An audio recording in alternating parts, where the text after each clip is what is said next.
So, konti lang yung tao sa kantin. Makikita mo, may nag-iiyakan sa kantin. Nag-aaway yung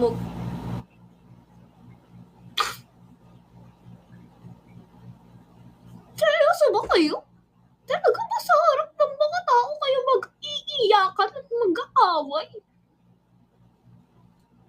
Tapos ang usapan, gawaan ng project. Tapos may maririnig magpapaalam sa'yo, huy, pwede ko bang isama yung jowa ko? Ay, patay tayo dyan. Ginawa pang hiding place ng mga akla sa mga magulang nila. Tapos, syempre, illegal. Pag iyahatid ka yan sa bahay, huy, hanggang kanto lang baka makita ka ng tatay ko eh. Oh, hindi nyo ginawa yan?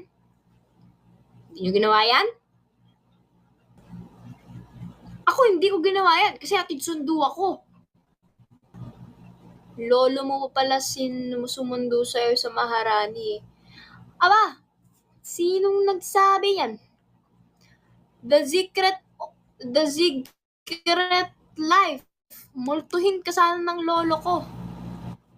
Bahala ka, magpakita saya sana sa'yo lolo ko. Naririnig ka nun. Chismoso yung lolo ko eh. Naririnig ka nun. Patay ka, mumultuhin ka nun.